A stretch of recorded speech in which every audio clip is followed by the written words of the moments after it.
ಇವತ್ತಿನ ಈ ವಿಡಿಯೋ ಮುಖಾಂತರ ಹಬ್ಬದ ಸಮಯದಲ್ಲಿ ದೇವರಿಗೆ ಮಾಡುವ ನೈವೇದ್ಯದ ಕುರಿತು ಕೆಲವು ವಿಚಾರಗಳನ್ನು ತಿಳ್ಕೊಳ್ಳೋಣ.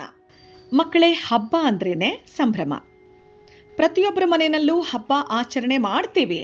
ಆದ್ರೆ ಎಲ್ಲರ ಮನೆಯಲ್ಲೂ ಒಂದೇ ರೀತಿ ಹಬ್ಬ ಮಾಡ್ತೀವ? ಇದೇ ಭಕ್ಷ್ಯ ಮಾಡಬೇಕು, ಇಷ್ಟೇ ಆರತಿ ಮಾಡಬೇಕು, ಇದೇ ಹಾಡನ್ನ ಹೇಳಬೇಕು, ಇಂಥ ರಂಗೋಲಿನೇ ಹಾಕಬೇಕು, ದೇವ್ರನ್ನ ಈ ರೀತಿನೇ ಕೂಡಿಸ್ಬೇಕು? ಖಂಡಿತ ಇಲ್ಲ. ಪ್ರತಿಯೊಬ್ರು ಅವರ ಮನೆಯಲ್ಲಿ ಯಾವ ರೀತಿ ಪಾಲಿಸ್ಕೊಂಡು ಬಂದಿರ್ತಾರೋ ಹಿರಿಯರು, ಅದರ ಪ್ರಕಾರನೇ ಮಾಡೋದು. ಸೊ ಈ ವಿಡಿಯೋ ನೋಡೋದಕ್ಕಿಂತ ಮುಂಚೆ ಒಂದು ವಿಚಾರ ಸ್ಪಷ್ಟಪಡಿಸ್ಬಿಡ್ತೀನಿ. ನಿಮ್ಮ ಮನೆಯಲ್ಲಿ ಯಾವ ರೀತಿ ಹಬ್ಬ ಮಾಡ್ತಾರೆ ಅಂತ ಕರೆಕ್ಟ್ ಆಗಿ ತಿಳ್ಕೊಂಡು ಅದರ ಪ್ರಕಾರ ಮಾಡೋದೇನೆ ಸರಿ. ಬಟ್ ಒಂಚೂರು ಎಕ್ಸ್ಟ್ರಾ ಇನ್ಫಾರ್ಮೇಶನ್ ಅಂತ ನನಗೆ ಗೊತ್ತಿರೋದನ್ನ ಶೇರ್ ಮಾಡ್ತಾ ಇದ್ದೀನಿ. ಇದೇ ಅಂತಿಮ ಅಲ್ಲ. ಸೊ ಹಬ್ಬದ ಸಮಯದಲ್ಲಿ ದೇವರಿಗೆ ನೈವೇದ್ಯ ಅಂತ ಇಡಬೇಕಾದ್ರೆ ಏನೇನು ಮಾಡಬೇಕು, ಯಾವ ಯಾವ ನೈವೇದ್ಯನ ಅರ್ಪಿಸಬೇಕು?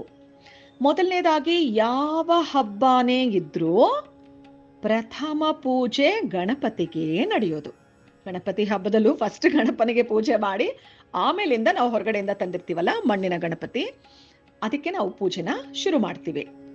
ಹಾಗಾಗಿ ಪ್ರಥಮ ಪೂಜೆ ಗಣಪತಿ ಪೂಜೆಯಲ್ಲಿ ಗಣಪತಿಗೆ ಇಡಬೇಕಾದ ನೈವೇದ್ಯ 2 ವೀಳ್ಯದೆಲೆ, 1 ಅಡಿಕೆ ಪೊಟ್ಟಣ, 2 ಬಾಳೆಹಣ್ಣು. ಇಷ್ಟೇ, ಸಿಂಪಲ್.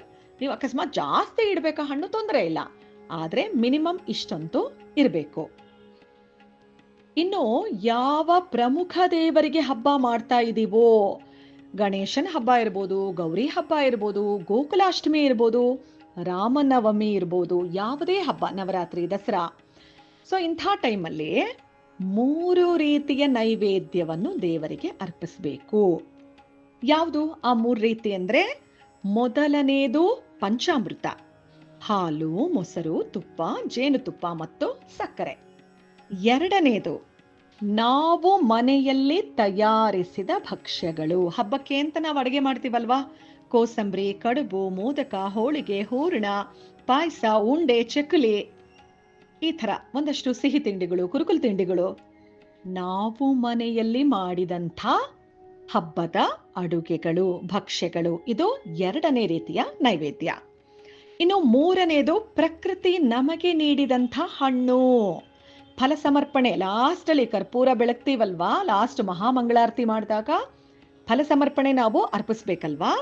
ಈ ಸಮಯದಲ್ಲಿ ಮಸ್ಟ್ ಅಂಡ್ ಶುಡ್ ಇರಬೇಕಾಗಿರೋದೇನು ಅಂದ್ರೆ 2 ವೀಳ್ಯದೆಲೆ, 1 ಬಾಳೆಹಣ್ಣಿನ ಚಿಪ್ಪು, 4 ಬಗೆಯ ಆ ಕಾಲದಲ್ಲಿ ಸಿಗುವಂಥ ಹಣ್ಣುಗಳು, ಸೀಸನಲ್ ಫ್ರೂಟ್ಸ್, 1 ಪೂರ್ಣ ಫಲ ಅಂದ್ರೆ ತೆಂಗಿನಕಾಯಿ.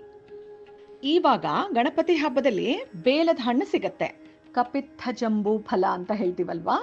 ಸೊ ಹಾಗಾಗಿ ಬೇಲದ ಹಣ್ಣು, ಆಮೇಲೆ ಅನಾನಸ್ ಸಿಗತ್ತೆ, ಕಿತ್ಲೆ ಹಣ್ಣು, ಸಪೋಟ, ಮೂಸಂಬಿ, ಸೀಬೆ ಹಣ್ಣು, ಸೇಬು, ಮಾವು ತುಂಬಾ ಕಮ್ಮಿ ಕಡೆ ಸಿಗತ್ತೆ, ಎಲ್ಲಾ ಕಡೆ ಸಿಗಲ್ಲ, ನೇರಳೆ ಹಣ್ಣು, ಕಿವಿ ಫ್ರೂಟ್ಸು, ರಾಮಫಲ, ಸೀತಾಫಲ, ಯಾವುದಾದ್ರೂ ಆಗಿರ್ಲಿ ಆ ಸೀಸನ್ ನಲ್ಲಿ ಸಿಗುವಂಥ ಹಣ್ಣುಗಳು 2.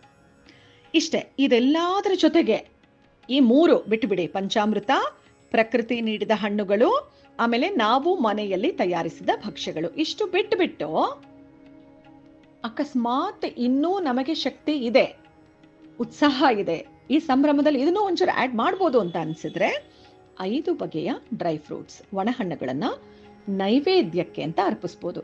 ದೇವ್ರೇನು ತಿನ್ನಲ್ಲ, ವಾಪಸ್ ಅದನ್ನ ಮನೇಲಿರೋ ಮಕ್ಕಳುಗಳು ನಾವುಗಳನ್ನೇ ಖಾಲಿ ಮಾಡ್ತೀವಿ, ಅಡುಗೆಗೆ ಹಾಕ್ತೀವಿ. ಸೊ ಈ 3ರ ಹೊರತಾಗಿ ಇದೊಂದನ್ನ ಕೂಡ, ಡ್ರೈ ಫ್ರೂಟ್ಸ್ನ ಕೂಡ ಸೇರಿಸ್ಬೋದು. ಇಷ್ಟು ಹಬ್ಬದ ಸಮಯದಲ್ಲಿ ದೇವರಿಗೆ ಅರ್ಪಿಸುವಂಥ ನೈವೇದ್ಯ.